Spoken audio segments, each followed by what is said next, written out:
हाय दोस्तों, मेरे YouTube channel DK maths वाला में आपका स्वागत है। चलिए मैं बताता हूँ भारत के संविधान के बारे में। तो देखिए, भारत का संविधान का आर्टिकल पहला है संघ और उसका राज्य क्षेत्रफल। भाग 1 में पहला है संघ का नाम और राज्य क्षेत्र। तो भारत एक राज्यों का संघ है। अब दूसरा, नए राज्यों का प्रवेश या स्थापना।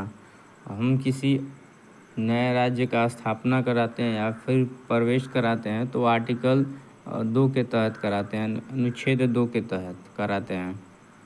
देखिए इसमें 2 को दिया, सिक्किम का संघ के साथ संयुक्त किया जाना लोप किया गया। इसमें संशोधन करके इसको सिक्किम संघ के साथ संयुक्त किया जाना लोप किया गया था। तीसरा, नए राज्यों का निर्माण और वर्तमान राज्यों के क्षेत्रों, सीमाओं या नामों में परिवर्तन। यानी हम किसी नए राज्य का निर्माण करते हैं या वर्तमान राज्यों के क्षेत्रों या सीमाओं या नामों में परिवर्तन करते हैं तो अनुच्छेद 3 के तहत हम करते हैं। चौथी, अनुच्छेद 4 पहली अनुसूची और चौथी अनुसूची के संशोधन तथा अनुपरक, अनुषंगिक और पारिवारिक विषयों का उपलब्ध कराने के लिए अनुच्छेद 2 और अनुच्छेद 3 के अधीन बनाई गई विधियाँ हैं।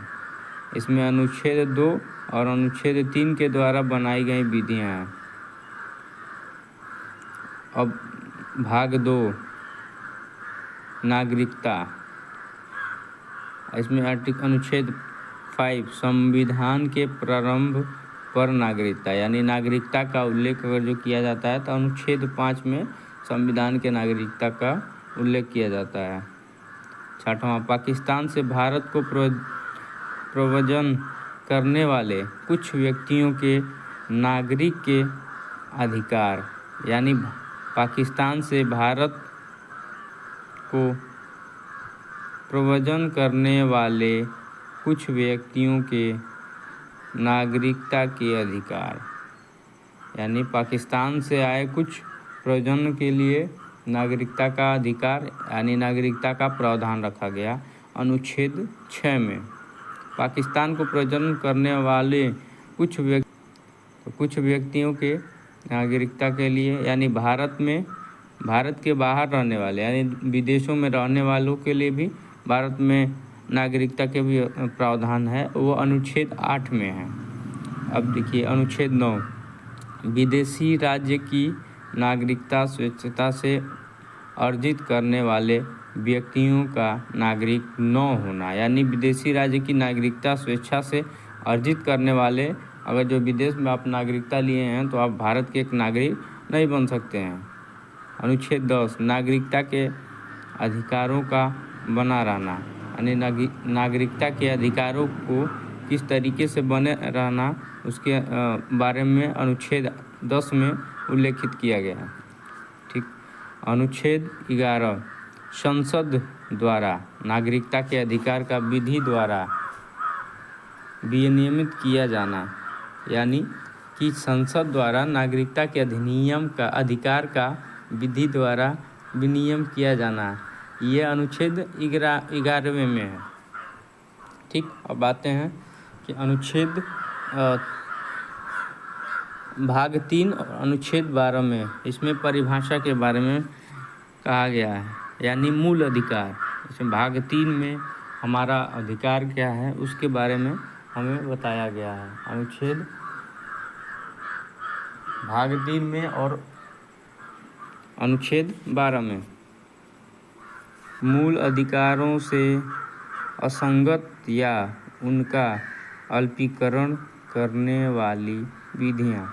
यानी हमारे मूल अधिकारों से असंगत या उसका अल्पीकरण करने वाली विधियाँ का जो है हमारा उल्लेख अनुच्छेद 13 में किया गया है। अनुच्छेद 14, विधि के समक्ष क्षमता का अधिकार। यानी विधि के समक्ष जो विधि है हमारे विधि के समक्ष समता का अधिकार।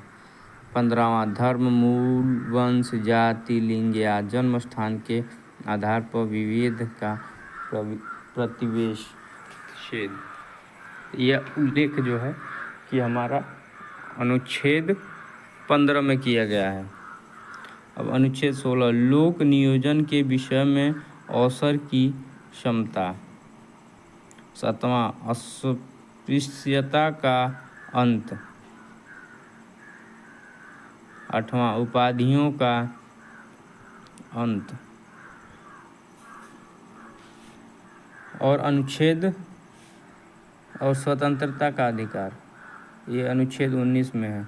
वाक स्वतंत्रता आदि विषय कुछ अधिकारों का संरक्षण। अनुच्छेद 20 अपराधों के लिए दोषसिद्धि के संबंध में संरक्षण। अनुच्छेद 21 प्राण और दैहिक स्वतंत्रता का संरक्षण। 21 को शिक्षा का अधिकार। हम शिक्षा का अधिकार अगर जो पूछे कि उल्लेख किसका है तो शिक्षा का अधिकार 21 को में है।